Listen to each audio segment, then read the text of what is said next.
السلام علیکم ورحمۃ اللہ وبرکاتہ۔ آج تفسیر قرآن لیکچر نمبر 13 ہے اور آیت نمبر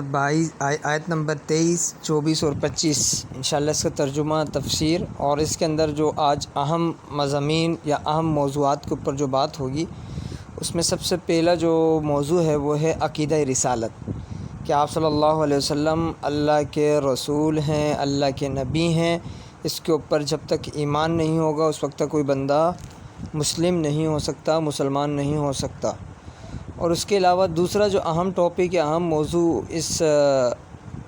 ان آیات کے اندر جو ہے وہ یہ ہے کہ اللہ تعالیٰ کی جو کتاب ہے قرآن،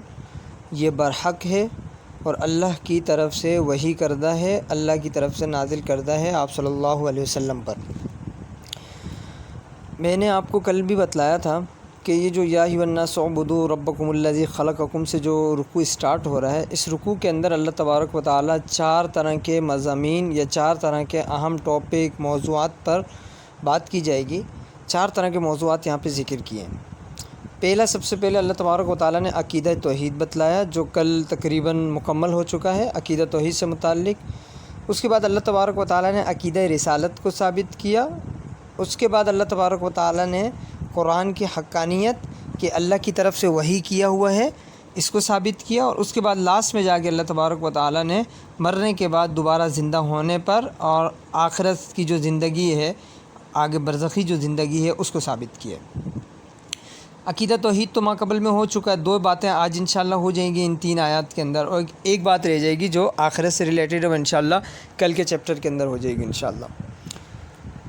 کل عقیدہ توحید پہ تقریباً بات مکمل ہو چکی تھی، لیکن اس کے اندر کچھ چیزیں میں نے آپ سے کہا تھا کہ میں انشاءاللہ کل آپ کو دوبارہ اس کے اوپر تھوڑی سی ڈسکس کروں گا تاکہ اور زیادہ کلیئر ہو جائے۔ تو آخر میں کل ہماری بات یہ چل رہی تھی کہ اللہ تعالیٰ کی ذات کو اگر ہم پہچاننا چاہیں تو ہمارے عقل اتنی بڑی نہیں ہے کہ ہم ڈائریکٹلی اللہ کی ذات پر غور و فکر کر کے اللہ کی معرفت، اللہ کی پہچان حاصل کر لیں۔ ایسا پاسبل نہیں ہو سکتا، کیونکہ ہماری عقلیں اس حد تک اور ہماری عقلوں کی سوچ اس حد تک جا ہی نہیں سکتی جہاں ہم اللہ کو سوچنا اسٹارٹ کریں گے، اللہ کی معرفت حاصل کرنا شروع کریں۔ اللہ کی معرفت حاصل کرنی ہے، اللہ کو پہچاننا ہے، تو اللہ تبارک و تعالیٰ نے ہمیں طریقہ کار قرآن کے اندر بتلا دیا ہے کہ اگر اللہ کو پہچاننا ہے تو کس طریقے سے پہچاننا ہے، آپ نے اللہ کی معرفت کس طریقے سے کرنی ہے۔ قرآن کے اندر اللہ کیا فرما رہا ہے؟ یا ایھا الناس اعبدوا ربکم الذی خلقکم۔ اللہ نے عبادت کا حکم دیا کہ میری عبادت کرو۔ عبادت کے بعد اب عبادت جس کی ذات کی آپ کر رہے ہو، کم از کم اس ذات کی معرفت تو آپ کو ہونی چاہیے، اس ذات کی پہچان تو ہونی چاہیے کہ جس ذات کی ہم عبادت کر رہے ہیں کون سی ذات ہے، ہم اس ذات کی عبادت کیوں کر رہے ہیں، ساری چیزیں ہیں نا۔ ڈائریکٹلی تو کوئی بندہ کسی کی عبادت نہیں اسٹارٹ کر دیتا، تو اس کی معرفت اللہ تبارک و تعالیٰ نے ہمیں کن چیزوں سے کروائی ہیں؟ اپنی ذات سے نہیں کروائی معرفت، اللہ نے اپنی معرفت اپنی صفات سے کروائی، اور یہ بتلانے کے لیے کہ اگر اللہ کی ذات کی معرفت حاصل کرنی ہے، اللہ کی ذات کو پہچاننا ہے، تو اللہ کی صفات کے اندر آپ غور کریں گے۔ اللہ نے سب سے پہلے اپنی صفت کون سی بیان کی؟ ربکم الذی، اور لفظ رب اللہ نے ذکر کی، اور لفظ رب ایسی اللہ کی صفت ہے کہ رب کسے کہا جاتا ہے؟ رب نکلے تربیت سے، رب یربی تربیت سے نکلا ہے، پالنے والے کو کہتے ہیں۔ انسان کے عدم سے لے کر وجود میں آنا، پھر وجود کے بعد مرتے دم تک اللہ تبارک و تعالیٰ انسان کی ہر چیز کی تربیت کرتے ہیں، پرورش کرتے ہیں۔ کھانا ہمیں اللہ کھلا رہے ہیں، پانی ہمیں اللہ پلا رہے ہیں، سانس ہم جو لے رہے ہیں یہ اللہ کی طرف سے عطا کردہ ہے، جسم کا ہر ایک عضو ہمارا اللہ کی طرف سے عطا کردہ ہے۔ آنکھ جو دیکھ رہی ہے اللہ کی بنائی ہوئی ہے، تب اور آنکھ جو دیکھ رہی ہے اللہ کے حکم سے دیکھ رہی ہے۔ تو لفظ رب کے اندر ہر چیز آتی ہے کہ ہماری ہر طرح کی پرورش، ہر طرح کی تربیت صرف اور صرف جو ذات کر رہی ہے وہ اللہ کی ذات ہے۔ اور جب ایک ذات آپ کی اتنی اچھی تربیت اور اتنی اچھی پرورش اور عدم سے وجود میں لانے کی ساری چیزیں کر رہی ہے، تو وہ عبادت کے زیادہ مستحق ہے، اس جیسی اور کوئی ذات نہیں ہے۔ اللہ نے ایک صفت کے ذریعے اپنے تعارف یا اپنی پہچان کروا رہے ہیں، کیونکہ ڈائریکٹلی ہم اللہ کے بارے میں نہیں سوچ سکتے، ہماری عقل اتنی بڑی نہیں ہے۔ اسی طریقے سے پھر اللہ نے لفظ اگلی دوسری صفت کیا بیان کی؟ خلقکم، خالق پیدا کیا، ٹھیک ہے، اور صرف ہمیں نہیں پیدا کیا، ہمارے آباء و اجداد کو بھی پیدا کیا، جو ہم سے پہلے ان کو بھی اللہ کہہ رہے ہیں کہ الذی خلقکم والذین من قبلکم، تمہیں تو پیدا کیا لیکن تم سے پہلے والوں کو بھی ہم نے پیدا کیا۔ تو آدم علیہ السلام سے لے کر دنیا کے آخری بندے تک تمام کو پیدا کرنے والے کون ہیں؟ اللہ ہیں۔ تو لہٰذا اللہ تبارک و تعالیٰ اپنی پہچان اپنی صفات کے ذریعے کروا رہے ہیں۔ تو لہٰذا اللہ کی پہچان اگر کوئی بندہ کرنا چاہتا ہے کہ اللہ کون ہے، کیا ہیں، اللہ کی معرفت حاصل کرنی ہے، تو اللہ کی ایک ایک صفات کے اندر ہم نے غور و فکر کرنا ہوگا، اللہ کی بنائی ہوئی چیزوں کے اندر ہم نے غور و فکر کرنا ہوگا، اور ہر اللہ کی بنائی ہوئی چیز ہمیں اللہ تک لے کر جائے گی۔ ٹھیک ہے، امید ہے کہ یہ آپ سمجھ گئے ہوں گے۔ ٹھیک ہے، اور اس کے بعد آج انشاءاللہ وَإِن كُنتُمْ فِي رَيْبٍ مِّمَّا نَزَّلْنَا عَلَىٰ عَبْدِنَا فَأْتُوا بِسُورَةٍ، ان آیات سے انشاءاللہ ایک تو آپ صلی اللہ علیہ وسلم کی رسالت کو اللہ ثابت کریں گے کہ آپ نبی ہیں، دوسرا اللہ تبارک و تعالیٰ قرآن کی حقانیت کو ثابت کریں گے کہ یہ قرآن اللہ کی طرف سے وحی کردہ ہے۔ یہ آیتیں نازل ہونے کی جو مین وجہ ہے وہ یہ ہے کہ مشرکین آپ صلی اللہ علیہ وسلم سے کہا کرتے تھے یہ تو تم نے اپنی طرف سے گھڑ لیا ہے، یہ تو تمہارا بنایا ہوا کلام ہے، یہ تو اللہ کا کلام نہیں ہو سکتا۔ تو اللہ تبارک و تعالیٰ نے ان آیات کے اندر ایک کھلا چیلنج دیا ہے آنے والی تمام انسانیت کو کہ اگر تو کسی کو یہ لگتا ہے، کسی کو یہ ڈاؤٹ ہوتا ہے، شک ہوتا ہے کہ کیا بتائیے اللہ کی کتاب نہ ہو، تو اللہ نے کھلا چیلنج دیا ہے۔ اور قرآن کے اندر اللہ تبارک و تعالیٰ نے جو قرآن کی حقانیت پہ چیلنج دیے ہیں وہ اللہ تبارک و تعالیٰ نے 3 جگہوں پہ دیے ہیں۔ 3 جگہوں کے اندر اللہ تبارک و تعالیٰ نے یہ چیلنج دیے ہیں۔ ایک چیلنج اللہ تبارک و تعالیٰ دے رہے ہیں بنی اسرائیل کے اندر، 15واں پارہ ہے۔ ٹھیک ہے، 15ویں پارے کے اندر 3 طرح کے اللہ چیلنج دے رہے ہیں۔ ٹھیک ہے، پہلا چیلنج اللہ بنی اسرائیل کے اندر دیتے ہیں۔ بنی اسرائیل کے اندر اللہ فرماتے ہیں کہ لَإِنِ اجْتَمَعَتِ الْإِنسُ وَالْجِنُّ عَلَىٰ أَن يَأْتُوا بِمِثْلِ هَٰذَا الْقُرْآنِ لَا يَأْتُونَ بِمِثْلِهِ وَلَوْ كَانَ بَعْضُهُمْ لِبَعْضٍ ظَهِيرًا۔ اللہ فرما رہے ہیں کہ تمام انسان، تمام جن مل کر بھی اس قرآن پاک کی مثل لانا چاہیں تو نہیں لا سکتے۔ یعنی کہ جس طریقے سے پورا ایک قرآن ہے، ایک کتاب ہے، ایک دستور ہے، اگر اس طریقے کا ایک کتاب، ایک دستور، ایک جامع کتاب بنانا چاہیں قرآن کے مثل، جس طریقے سے قرآن لکھا ہوا ہے اسی کے مثل، تو اللہ فرما رہے ہیں کہ اگر یہ سب مل کر بھی لگ جائیں تو اللہ فرما رہے ہیں کہ ایسا کوئی کلام پیش نہیں کر سکتا، اس کی مثل یہ نہیں لا سکتے۔ پہلا چیلنج اللہ نے کیا تھا۔ پھر اس کے بعد اللہ تبارک و تعالیٰ نے دوسرا چیلنج کیا۔ دوسرا چیلنج اللہ نے کیا کیا کہ اگر کسی قسم کا کسی کو شک ہے تو اللہ فرما رہے ہیں کہ فَأْتُوا بِعَشْرِ سُوَرٍ مِثْلِهِ، اللہ فرما رہے ہیں کہ 10 صورتیں ایسی بنا کے لے آؤ، چھوٹی چھوٹی، جیسے قرآن کے اندر مختلف صورتیں، اللہ فرما رہے ہیں کہ 10 صورتیں کوئی ایسی لے آؤ جو قرآن کی صورتوں کا مثل ہو، بھلے چھوٹی کیوں نہ ہو، چھوٹی چھوٹی صورتیں بنا کے لے آؤ لیکن 10 لے آؤ۔ یہ قرآن کا دوسرا چیلنج تھا۔ پھر اللہ تعالیٰ نے آخری چیلنج دیا، اور جو ان آیات کے اندر آ رہا ہے وہ سب سے بڑا چیلنج ہے، اور ایسا چیلنج ہے کہ اللہ نے اس چیز کو آگے جا کے کلیئر بھی کر دیا کہ یہ ایسا چیلنج ہے کہ کوئی پورا ہی نہیں کر سکتا۔ ٹھیک ہے، اب تیسرا چیلنج کیا ہے وہ انشاءاللہ بھی آیات کے اندر آپ جب ترجمہ کریں گے تو آپ کو انشاءاللہ اور زیادہ واضح ہو جائے گا۔ ترجمہ کرتے ہیں انشاءاللہ۔ تو وَإِن كُنتُمْ فِي رَيْبٍ مِّمَّا نَزَّلْنَا عَلَىٰ عَبْدِنَا فَأْتُوا بِسُورَةٍ مِثْلِهِ، اللہ فرما رہے ہیں ان یہاں پہ آیا شرط کے لیے، جیسے ہم ہوتا ہے نا کسی چیز میں شرط لگاتے ہیں، شرط ہمارے اردو کے اندر شرط کے لیے ورڈ یوز ہوتا ہے اگر آپ نے یہ کر دیا تو میں آپ کو یہ چیز انعام میں دوں گا۔ اگر کا مطلب یہ کہ اگر یہ کر دیا تو، نہیں کیا تو وہ چیز انعام میں نہیں ملے گی۔ شرط کے ساتھ وہ معلق ہو جاتی ہے کہ اگر آپ نے پہلی پوزیشن لی تو میں آپ کو انعام دوں گا،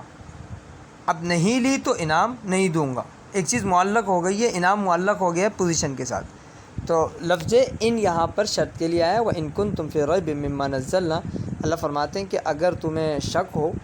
کس چیز میں شک ہو، مما اس چیز میں، نزلنا جو ہم نے نازل کیا، علی عبدنا اپنے بندے پر، ٹھیک ہے، نزل ینزل تنزیل، نازل کرنا،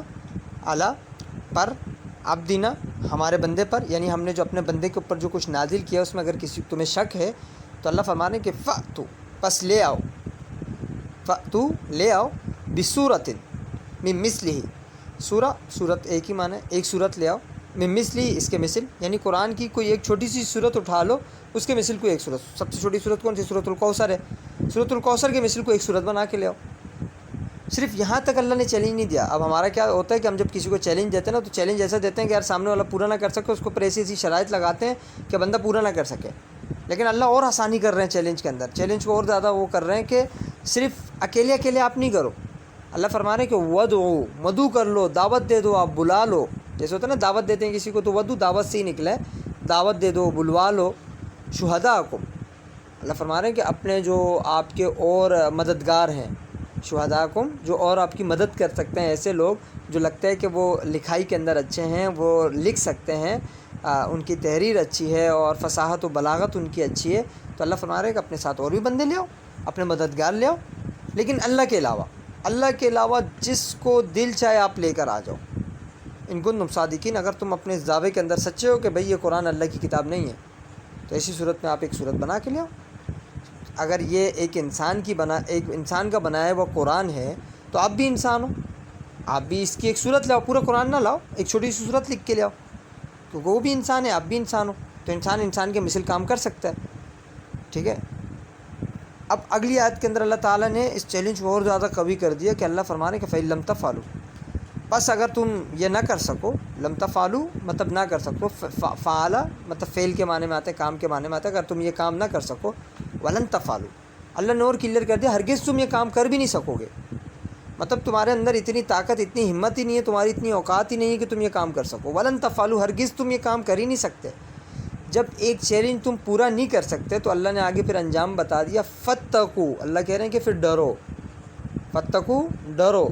کس چیز سے ڈرو؟ النار، آگ سے۔ اب النار کی آگے تشریح اللہ بیان فرما رہے ہیں کہ کیسی آگ ہے؟ التی وقودها الناس، اللہ فرما رہے ہیں کہ اس کا ایندھن، وقود کہتے ہیں ایندھن کو، اللہ فرما رہے ہیں وہ آگ ایسی ہوگی کہ اس کا ایندھن الناس لوگ ہوں گے، والحجارہ، حجارہ پتھر کو کہتے ہیں، اور پتھر ہوں گے۔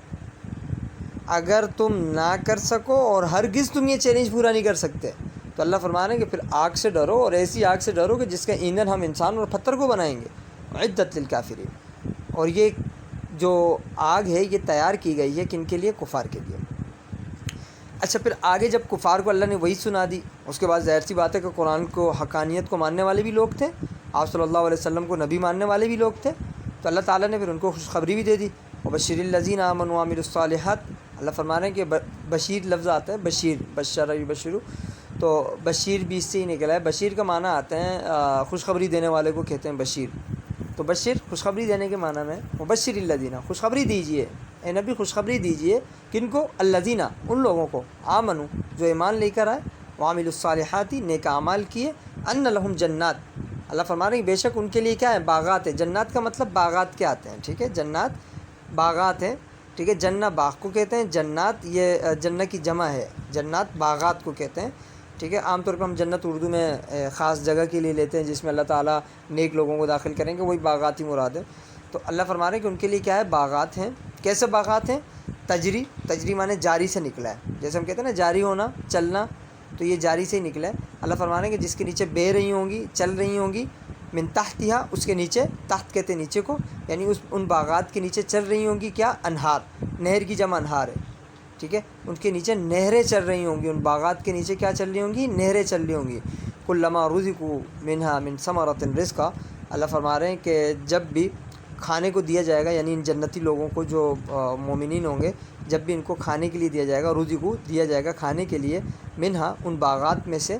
من ثمرۃ رزقا، اللہ فرما رہے ہیں ان باغات میں سے جب کوئی پھل بطور رزق کے ان کو دیا جائے گا، کھانے کے دیا جائے گا، تو وہ پتہ کیا کہیں گے جنتی؟ قالوا، وہ کہیں گے جنتی، ھذا الذی رزقنا من قبل، کہیں گے یہ وہی کھانا ہے نا جو ہمیں پہلے بھی ملتا تھا، یعنی دنیا کے اندر بھی ہمیں ایسا کھانا ملتا تھا، یہ وہی پھل ہے نا جو ہمیں دنیا میں ملتے تھے۔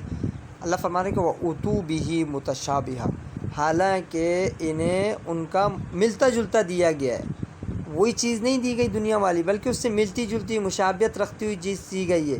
ٹھیک ہے۔ وَلَهُمْ فِيهَا أَزْوَاجٌ مُطَهَّرَةٌ وَهُمْ فِيهَا خَالِدُونَ، اللہ فرما رہے ہیں وہاں پہ ان کے لیے کیا ہوں گی؟ پاکیزہ بیویاں ہوں گی جس میں وہ ہمیشہ رہیں گے۔ اچھا، باقی تو سمجھ گئے ہوں گے، وہ یہ والا تھوڑا سا ہو سکتا ہے مشکل ہو کسی کے لیے، کہ کلما رزقوا منہا من ثمرۃ رزقا، کہ جب ان کو رزق دیا جائے گا،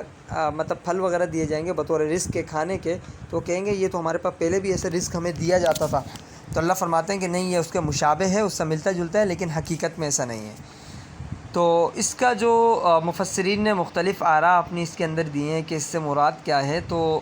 بعض مفسرین کا کہنا یہ ہے کہ وہ فرماتے ہیں کہ جنتیوں کو جنت کے اندر دنیا کے پھلوں کے مشابہت یا ان جیسا پھل دیا جائے گا۔ مثال کے طور پہ جیسے یہاں پر آم ہے، ٹھیک ہے، تو جس ٹائپ کا آم یہاں پر ہے، جس قسم کا ہے، جس ہیئت کا ہے، بالکل اسی طریقے کا ان کو آم دیا جائے گا۔ اب ان کو دیکھ کے لگے گا کہ یار یہ وہی والا آم ہے جو ہمیں دنیا میں ملتا تھا، لیکن وہ جب کھائیں گے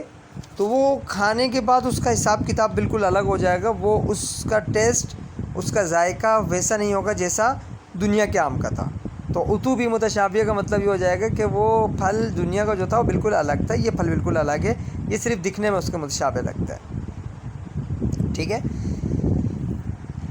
اور اس کا ایک یہ بھی لیا ایک بعض مفسرین نے یہ کیا ہے کہ مطلب ایک پھل اگر جو پہلے دیا جائے گا نا، تو اس کے بعد اگر اس جیسا دوبارہ وہ پھل کھائیں گے تو اس کے اندر ٹیسٹ کئی گنا اور زیادہ ہو جائے گا، پھر اس کے بعد جو اور پھل دیا جائے گا اس میں ٹیسٹ اور کئی گنا زیادہ ہو جائے گا۔ تو وہ جب مثال کے طور پہ ایک مرتبہ جنتیوں کو ایک چیز کھانے کی ملی، جب اب دوبارہ ان کو وہ چیز ملے گی، وہ بولیں گے یار پہلے بھی ہمیں دیا گیا تھا، لیکن وہ صرف دکھنے میں ایک جیسا لگ رہا ہوگا، لیکن اس کا ٹیسٹ، اس کا ذائقہ پہلے والے سے کئی گنا زیادہ ہو جائے گا۔ ایک معنی یہ بھی لیا گیا، مختلف تفاسیر ہیں اس کے اندر، ٹھیک ہے۔ تو خیر یہ تو سمجھ گئے ہوں گے خوشخبری جو مومنین کو دی۔ اور دوسرا یہ کہ جو یہاں پہ ان کو ڈرایا، اچھا شروع سے پہلے سن لیں تاکہ ایزی ہو جائے آپ کے لیے۔ سب سے پہلے یہاں پہ اللہ تبارک و تعالیٰ نے